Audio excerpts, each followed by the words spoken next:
Leave you and create. See it as innate in the dream room. Yeah. We're bringing dreams alive in the place to shine in the dream room. Yeah. Today's conversation is about emotional intelligence, not the laminated kind on a corporate wall or buried in a leadership buzzword deck. This is emotional intelligence forged under pressure, tested by real consequences, and built where reacting meant survival and pausing meant growth. From Oakland streets to incarceration, from expungement to supervising the very system he once cycled through, his journey moved from pain to a methodology now shaping leaders in classrooms, boardrooms, and institutions. My guest today is D.B. Bedford, also known as the EI Guy. His is a story of self-regulation, accountability, and what it truly takes to lead, starting with yourself. DB, thanks for being here. Well, I appreciate that. That was one great intro. I appreciate that. Oh, it's my pleasure. So, your origin story, before we get into EI 365 or leadership frameworks, how do you describe who you are today beyond titles? That's a good question. Who I am today is someone who is dedicated to the service of others. And the capacity is that I have seen and experienced in my life way too many times how one bad decision in a moment changes the trajectory of people's lives. Mm-hmm. And what it looks like during that process can be heartbreaking. And so if I can be someone that influences people to just slow down for a second, and even if you're emotionally charged about something, you can just make a different decision. It feels like that's where I'm supposed to be. So I get up every day naturally looking for an opportunity to share. And I'm very, I call myself a behavior detective, because I'm always paying attention to my own behavior and the behaviors of others. Even like this morning when I came outside to come see you, construction people from next door, my neighbors getting an ADU built, an additional unit built, and they always block my driveway. Mm-hmm. As soon as I looked out the window, I was pissed. And I'm like, here they go again. And I know it's a story you tell yourself, and it's rightfully so. I should be upset. But by the time I got outside, I had to think about it, and I just politely asked them to move it and try to pay attention to not doing it in the future. And more so for me, not them, because I didn't want to bring that negative energy to where I'm going next. And in this case, it's coming to see you. So if I was super emotionally charged, escalate that in a situation, it got out of hand, then by the time I got here today, my energy would be unsettled. And so who I am today is a person that's very intentional about my behavior and helping to neutralize the behaviors of others. Excellent. You've said the streets of Oakland were your first classroom. What lessons did they teach you about emotion, power, and survival? Man, if you let your emotions overpower your intelligence, you can get killed out here. You can end up in jail. You can end up disabled. You can lose a relationship that's very important to you. Just growing up in the streets of Oakland and in that time frame, I've made the decision. I've seen so many people make decisions that when it's all said and done, they're not proud of, and we all wish we could have made a different decision and shorten our learning curve, if you will. And so when you get emotionally charged, I learned in the streets that it can lead to death or it can lead to jail, and that made it very high of importance and priority to me. And so that's probably the biggest lesson I learned from being in the streets. During that stage in your life, what emotions were driving you the most, do you think? Anger, stress, depression, fear. Mm-hmm. But emotions don't disappear when they're unnamed. They just take the wheel, right? Yeah, for sure. When you were incarcerated, how did that environment either reinforce or challenge the identity you had built? Well, when I was incarcerated, I'm a pretty popular person in the Bay Area. So when you popular and you have a huge network of people, it can be misleading because you can get in jail and it can feel like like a party a little bit, right? Like, you know what I'm saying? Like Yeah. you can lose sight of it, but I didn't. I was hyper focused on this decision that I made, like how did I get there? Because I was more concerned about me not doing that again. And so the time that I was in jail, I just I tried so hard not to get comfortable, not to make it feel like a norm, not to minimize it. I tried to feel it every day that I was in there. I would get bothered by just not being able to put my hands in pockets, or get up in the middle of the night and go to the refrigerator. Like I would not lose sight of the things that I had taken for granted. And so the thing that I learned the most, because what got me there was allowing my emotions to overpower things I knew I needed to do. And so being in there, it just gave me an opportunity to really analyze. I didn't know it would take me to where I am today, but I didn't know I would become like this, well-renowned, trainer, speaker on the subject. That wasn't it. It was like I was trying to save my own life. I was trying to save myself from myself. Mm-hmm. That's beautiful. What was it about Judge Larry Goodman that made you feel seen rather than managed? Oh, Goody. I call him Goody. I think the first time I recognized I was being seen is just when he called me DB. Oh. Because when you're in the court system, you go by your last name or your PFN number. And he just would call me DB. He'd be like, DB, and he would say things. And he would seek insight from me about the community that I lived in. He didn't try to tell me what to do. He was curious about what he can learn, and then he would guide me on how to make it better, by this program that he had in his courtroom that he wanted me to be a part of.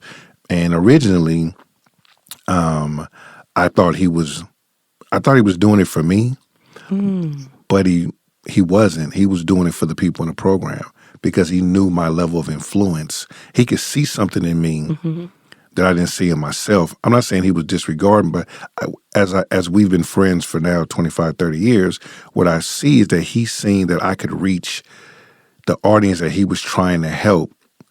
And so he needed me in that capacity. Me getting help was a byproduct of it. Me discovering this gift of influence for positivity was just a byproduct of it. But he did tell me directly that he felt like I had a superpower and I was using it for evil. Oh, and he was like, man, if you just use it for good, and basically he would help show me the way. And at the time, I just wanted to get out of jail, so I just agreed. I'm like, sure, but every day that I was in that program and watching him, the district attorney, the public defender's office, reverence this unknown relationship building skills I had in the community became more fascinating. And so once I realized that this was a thing, I was all in. Awesome. You talk about transformation not being one big moment, but a series of micro decisions. What was the first one that mattered? On this journey of kind of redemption would be the micro moment of not taking advantage of being let out of jail early to be in the program. So I was facing about 8 years in prison, and I had probably been in jail almost a year. And the judge invited me into this program. It's called the Crossroads Mentoring Program. And if I agreed to come into it, I didn't have to go to prison, but they put this waiver over my head. If you ever came back for anything, then you go do that full sentence. And then back in the day, like sometimes if you get out early or get off too soon, you kind of think you got over. And then if you listen to like jailhouse lawyers or, your homeboys at the time that's on a low frequency, they'll try to juice you up and be like, oh man, they didn't have nothing. If they'd have had something, they wouldn't let you go. And so it'll distract you. And I think the best decision that I made was not to fumble that opportunity and to really realize that not only is it an opportunity for me, but it's an opportunity for others. You know what? I'll say this. I'll sum that up by saying the minute I start thinking more about others than I did for myself, I think that was a real transformative moment in my life by always thinking about what others can benefit from. Yeah, I would say that was it, around 95, 96. Okay. What did learning to pause before reacting feel like in the beginning? Was it uncomfortable? Was it risky? Frustrating, still frustrating. Really? Yeah, like I said, I was frustrated this morning, Hmm. with the construction workers. The pause can be uncomfortable, but I understand the value of it. So it's worth whatever frustration that I'm sitting in. I know it's a passing moment. I try to be very intentional not to get emotionally hijacked. And like you mentioned, those micro moments of life, I look at every throughout our day that we have these moments of micro moments, which are short windows of experiences where you have this kind of emotional exchange. Hmm. And I do my best to be mindful not to get emotionally hijacked. It doesn't always work. Okay. And when it doesn't work, I don't stay there though.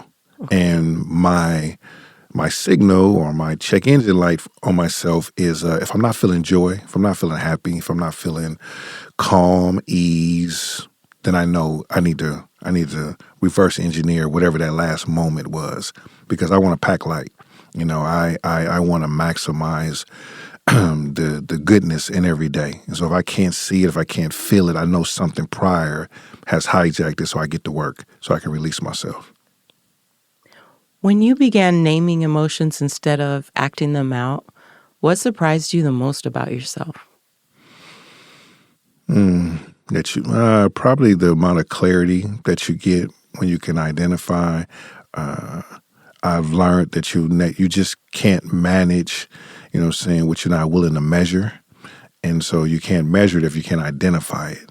And so, when I say reverse engineer something, it's like looking back and identifying what was the trigger, what was I feeling, why was I feeling like that, and not trying to give myself permission to say that I shouldn't feel like that. Like if I'm gonna be mad, I could be mad. That's not the problem. It's what I act on Hmm. during that mad. If I'm frustrated, if I'm this, if I'm that, sad, depressed, or even happy. Sometimes you can do too much in joy. You can maybe share information too soon because you're excited, Oh, yeah. and then people, get in the way of your something you had going on. I used to see it happen in the work environment a lot. So, for me, it's just about. I think that the surprising piece of like how when I say clarity, meaning just how much your world will open up. You can see things so much different. And I'll button that up by saying I think the most surprising thing is understanding that you can choose how you experience the day. Mm. What was it like stepping into Alameda County Probation Department, knowing your history and knowing theirs? Well, for me, it was like the best thing ever. I mean, when I got that call from Human Resources, and they was like, because I had applied for over 3 years and kept Oh, getting to, yeah, even though I had my record expunged, they would still deny me. And you'd have to wait. And when you apply to be like civil service work, like it takes 6, 8 months to get in, and then if you get denied, they would make you wait a year before you had. If you get disqualified, oh. you got to wait a year. So I went over this time and time again. So when I got the call. And, honestly, I tell people in a joking way, I felt like I got drafted like to the NBA. Oh. To come from being a 4-time felon, to get my record expunged and where I come from, it was like the biggest opportunity in my life. So when I stepped through those doors, I don't think anybody was as proud, to be on the other side as I was, and then to see officers that were there, and they kind of look at me and be like, man, you look familiar. And as soon as I tell them my name, they're like, oh, no. Like they would, The first couple of months there, they would just be like huddling up and being like, they couldn't believe that I did this transformation. And so it was just very, very exciting time for me. And I loved every bit of it. And then the power of the youth in our community, parents telling them, hey, be on the lookout for DB. If you see DB, that's my folks. So I'd be walking down the halls and somebody be like, hey, it's you, DB? I'd be like, yeah. My mama said, my mama, my uncle. I'd be like, yeah. And I only bring that up to say the sense of safety they felt, when they could reach out to someone, or if somebody I know normally couldn't get through, they, people not calling them back, and then they could just text me and I can get them information. It just felt like it put me in a very, I knew I was in alignment with my assignment. Yeah. Yeah. You felt of use and value. Yeah. I felt very, very purposeful. Yeah. How did your lived experience change the way you exercised authority over others? I knew it wasn't necessary to exercise my authority. It's like what's understood don't need to be explained. So I hardly ever, exercise my authority. And if I had to, I did it. But I always came back and talked to the person and be like, we had to do that, but let's talk about how it doesn't happen again, and just always try to put care in it. The irony of our motto up there at the time was care, custody, and control. It was like the three C's: care, custody, and control. But so many people had lost the care. Yeah, it was just custody and control, and so I was big on the care piece, and it took me a long way, and it helped a lot of young people. And I see a lot of young people today, they're in their 30s and 40s, and I wouldn't recognize them from a can of paint, but they always come up to me and tell me that moment in their time they spent with me, how important it was. And even if they didn't go off and do the right thing later on, whatever lesson I taught them resonated with them. And I think for that's priceless. That is. That's priceless. As a supervisor, what emotional patterns do you notice most in staff when they're under pressure? Emotional patterns, people kind of go back to I like to call it like their default settings. Okay. So, when people don't like something, when people don't agree with something, if they don't understand it, they default back to however they were raised when that happens. And so I learned a long time ago that there are a lot of broken children trapped inside of adult bodies. And so when I see staff get frustrated and they overreact, or they become stubborn, or they become emotionally disconnected, I just recognize that's kind of either unhealed or unaddressed part of them. And so when I was a supervisor directly over people, I tried my best not to take it personal. Sometimes it's hard. You got to remind yourself. And then I try to help them understand where it might be coming from. And before we know it, we're talking more about trying to help them than whatever the act or thing that they did is helping them realize how they got there.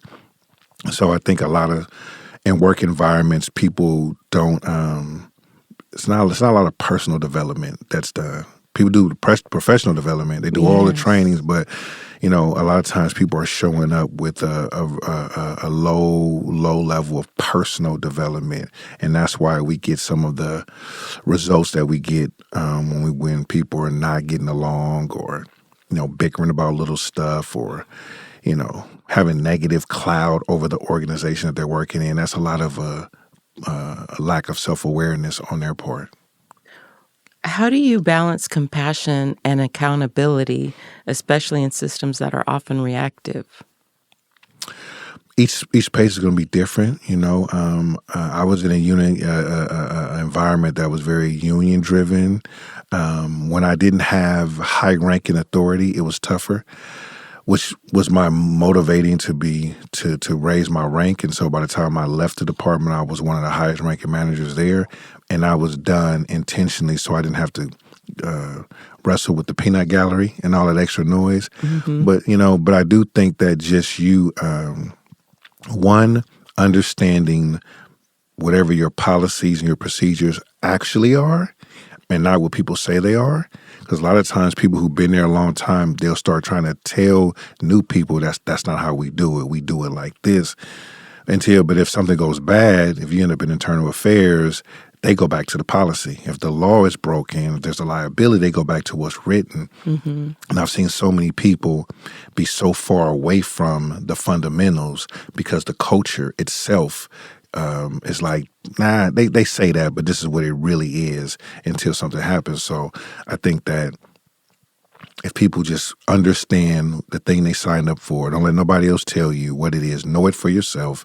And for me, knowing it for myself helped balance when people try to take you down this emotional road because they don't feel like it or they don't think it should be like that. It's like when they're all said and done, the reality of it is this is what's in writing. So I did a lot of bringing people back to this is the thing that all of us agreed on when we got hired. And that usually neutralized the negative momentum, at least in that moment. Now, however they feel when they walk off is different, Right. but we were still able to get the job done because I would remind them this is what we all agreed on. So you might have feelings about things, but factually, this is what we said we were doing, whatever that mission is.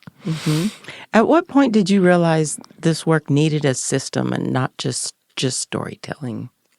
My work?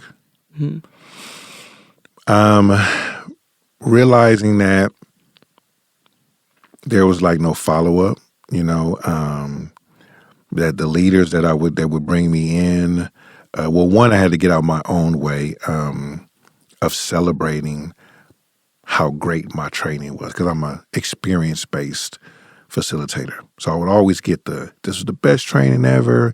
And I realized most trainings are not that well. So when you come in, you got the storytelling, you being impactful, people feel like you're real. But I realized people wasn't doing much with it afterwards. And then some of the same organization would bring me back in a short time later, but they didn't practice anything from the last time.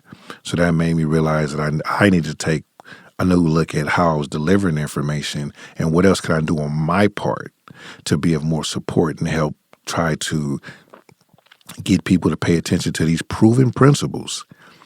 I'm not going to say it's impossible, but it's going to be very challenging for you to be negative. It'll be very challenging for you to be uncivil. It'll be very challenging for not to manage your emotions if you're practicing these principles.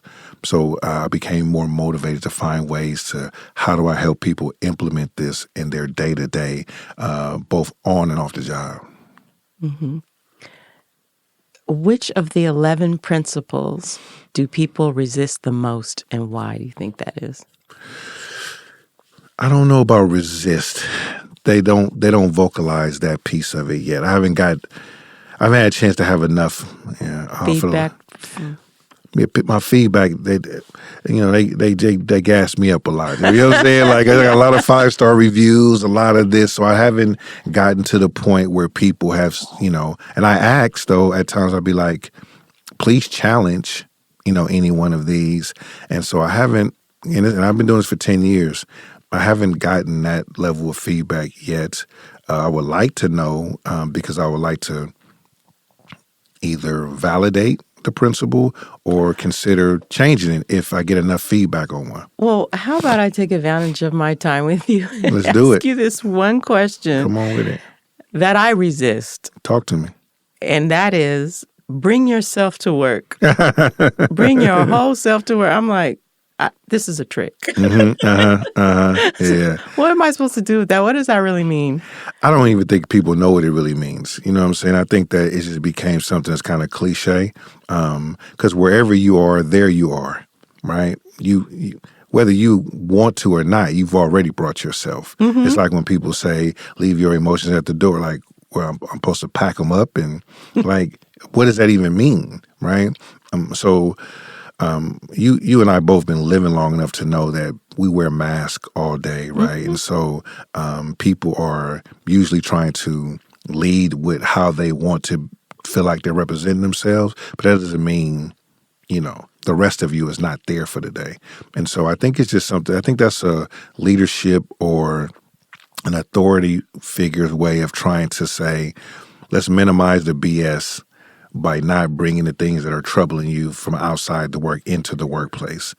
But that's not even really realistic, because whenever we have conflict, it's usually an underlying issue. It's usually not about the thing that's actually happening.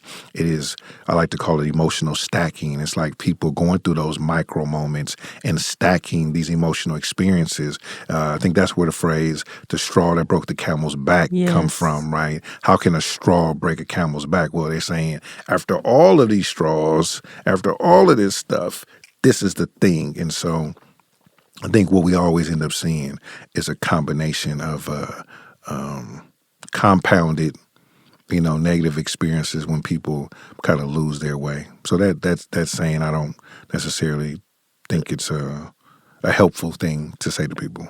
Yeah, I didn't find it helpful because I don't know what that means. Like, I think we want a little bit of a mask, right? Like there's a professional self and there's a personal self, and I don't know. There's certain things I think are more appropriate for off work and certain things that are more appropriate for on work behavior and attitudes, I don't know. Yeah, no, I agree. I mean, Maybe I've we always just need a better communication of what that actually means. Like, what are you saying to me? Because that really doesn't translate into much. Yeah. I think people should just be themselves. I mean, I think Authenticity at the end of the day. just be you. Like, you know what I mean? I think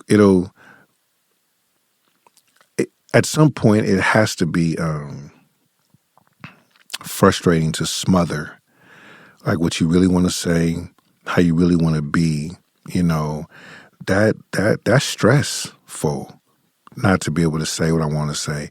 Now, I should be at a point in my life that no matter what I have to say, I understand the value of tone, tact, and timing. For sure. So, yeah, I always was myself. I never hid. I never, act like I wasn't what I was. I've always been that. And I feel like that's what got me to where I am today. By doing that, I think people love and appreciate that. I mean, even in trainings, that's the first thing people recognize. They'd be like, they appreciate me being like vulnerable and sharing my story. And so, like, what does that tell you right there? Like, we yearn for the true self of each other, because we'll find out that we are more alike than different. It's probably why you invited me here today. You know what I mean? Like, what you seen about me in the training was like, now that's somebody I would love to have in my space. But if I never showed you my true self, I just would have been another. I'm sure you've been to a bunch of trainers. I don't think they all sat in this seat. And so, I think there's a lot of power in being yourself. And if you're afraid of yourself, or if you're embarrassed of yourself or ashamed of yourself, then that's where your level of self-awareness comes in at, and wondering and asking yourself why. Why aren't you proud of your entire self, your whole self? And that starts from within. That's absolutely, I agree with you. Yeah, I take that in. Thank you. So in today's political and workplace climate, what emotional skills do leaders most underestimate? That conversation is currency. People just, they don't want to talk things through. They don't want to have the discussion. They want to there's so many things they want to say. We don't talk about that here, but it's a thing. Back to what we were kind of saying, right? If this political environment, if Trump is doing things that's impacting how people are feeling, we should be talking about it, right? And not be afraid that somebody is a Trump supporter and how it's going to make them feel. We should be having the conversation, because if not, we just holding resentment, or we're holding grudges, right? And so I think it's important for conversations to be had, and I think it's important for leaders to check in, not like check off a box, but like check in with their team to see like how people are actually feeling and what they are experiencing, because we don't know what it takes for somebody to get to work every single day. But as soon as I come in, you got all these tasks and expectations, and you just, you didn't even, I could have a mother in hospice. I could be wrestling with insulin. I mean, you just don't know what people are going through. True. And we just don't take that under consideration. But if people feel like they're seen and you understand them, you're going to get way more out of them than trying to just like or else, or threaten them with the lack of promotion or whatever a lot of leaders do. If you just see people for who they are, what they might be going through, and just sometimes there's three H's that I try to tell leaders about, and it's people either want to be heard, helped, or hugged. Right. And a hug is just an extension of empathy. Right. I mean, everybody's not a hugger, and I don't mean going around hugging your people, but I mean, Right. be in a position like listening. This person need to be, they need some help. They just want to be heard, or do they want to be hugged? And I think if people just start, leaders particularly, with that type of frame of mind, they would draw a more cohesive team. Yeah. What's the biggest misconception about resilience that you see in organizations? That you got to suffer through it, right? Resilience is just working around resistance, but it doesn't have to be painful. Just because you have a nightmare doesn't mean you got to stop dreaming, right? For sure. You know what I'm saying? Just because there was a bad, moment, or yesterday didn't go as well, you don't have to make the rest of the days feel like they have to be a continue of that one. And realizing there's something called, the messy middle. The messy middle. Messy middle, right? Everything's a process. So resistance is just a process, right? If I walk into your kitchen in the middle of you cooking, it's going to be messy. You got stuff all over the place. You're going to be like, oh, I got you. Go ahead. Wait for me out there, because you don't want me to see all this mess. If I walk in the middle of surgery, you know what I mean? It's going to look like somebody died up in here, yeah. right? Yeah. But if I come later, when you all stitched up, and if I come when the meal is prepared, right, it's like, oh, I didn't see the middle, but this is beautiful. And I try to encourage people to zoom out when it feels heavy, and your resilience means you're just going to work through this messy middle, but you don't have to, struggle so hard or punish yourself I like that. during the process. That's a great way to look at it. It's not endurance necessarily, it's adaptability. Flexibility. Yeah, they say if you stay flexible, then nothing can get you bent out of shape. That's for sure. When you look back at your past, do you see it as something you overcame or something you integrated? Integrated. Integrated. Even if I didn't know I was integrating it, right? But definitely, integrated for sure. Okay. For someone listening right now who feels trapped by their past or their reactions, what's the first emotionally intelligent step they can take today? To believe that what's for you will never pass you by. So what you are going through now is like the precursor to something great. And the sooner you can change your perspective on whatever situation that you're going through and understand that it's part of the process, that'll be the first emotionally intelligent thing that you can do, because you'll change the way you feel about it. If you truly believe that whatever you're going through now, like if you can believe that there's a future self, and some people don't believe there's a future self. They don't even conceptualize that 6 months from now, 1 year from now, 3 months from now, 5 years from now, you'll be a different version of yourself, right? And so knowing that what you're learning, right now will be leveraged, right, at a later date. And that should feel powerful. So if people want to get a hold of you and learn more about emotional, or what do you call it?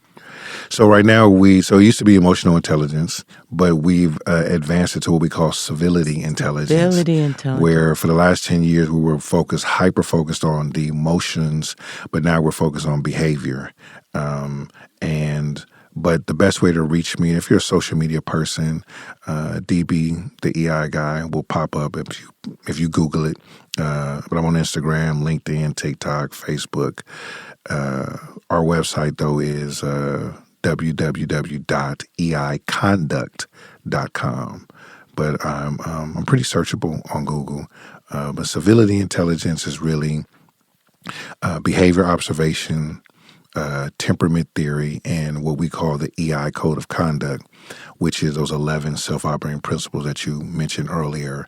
And it's our way of getting position in the market with this terminology that has not been utilized enough. Now, people know what it means to be civil and uncivil, and civility and incivility, but civility intelligence is a phrase that we're coining because we didn't get a chance to. By the time we learned about emotional intelligence and started teaching it, it already existed. It had a history. So we couldn't get positioned. The only position we got was being kind of a forward face for the culture, right? So for Black and brown communities, they hadn't seen anybody talking about this particular subject matter. So that's how I got kind of popular around it. And in this season of my life, for legacy, I was looking for something that, I could be, Wikipedia, worth like, so, and so we are just coining that phrase. It embodies emotional intelligence, but civility intelligence, the behaviors, the actual actions that you take is super important. And so that's where we're at. And so how was that born? Like, how did that come about? Tell me the story. I guess a good question. Thanks for asking. Mm-hmm. So SHRM, the Society of Human Resource Managers, about 2 years ago, in my own personal journey, I was doing a lot of conferences, a lot of seminars, but they were more about how to be a better entrepreneur and be in those rooms. And then I had this moment, I was like, I need to start going to conferences that have the clients that I serve. I need to be in a room with them if I want to, go farther in business. So then I started researching where do they gather. SHRM came up, and SHRM had just launched this campaign around workplace incivility. And they were collecting data on it. And I'm like, when I really looked up civility, I'm like, well, that's what we've been doing the whole time. But one thing we wasn't collecting data. So seeing that they were collecting data, it was like, oh, so we started learning more and more about this workplace incivility and how these behaviors are problematic. And so we just started digging deep into the research. We went to a conference, a SHRM conference, and we ran a campaign. Remember the old school Got Milk commercial? Yes. So we ran a campaign called Got Civility. So we had this huge banner that just said Got Civility, and people were stopping by the dozens. Like we didn't have to wave anybody to our booth. They would walk by and see it and be like, "Oh, nope." You know what I mean? Like, what y'all got doing over here? So we knew that it resonated with our audience. And so from there, the orange mind and me just started like creating, and writing books and repurposing my content and reframing the conversation so that people can get accustomed. So when they hear civility intelligence, and all roads lead back to the EI guy or EI 365. And the same way I made emotional intelligence popular in our community, I'm going to make civility intelligence popular for the world. From EI to CI guy. There you go. But I'm going to keep the EI connotation just because it's the origin. Sure. And we're still talking about emotional intelligence. Mm-hmm. But in terms of branding and framework, it's really going to be, the civility intelligence and just making it a staple, making people believe it's a thing. Mm-hmm. Mm-hmm. Well, thank you for that. I appreciate you sharing the story. I appreciate your interest. This conversation, DB, reminds us that emotional intelligence isn't just about being calm all the time. It's about being conscious, responsible, and intentional with what we feel and how we respond. And I think your story challenges the idea that growth is accidental, for one. It shows us that leadership starts long before the title. And healing doesn't erase the past, it reorganizes it. To our listeners, transformation doesn't require perfection. It requires awareness, practice, and the courage to pause. This has been The Dream Room with Amytra. Until next time, lead yourself well. Get it!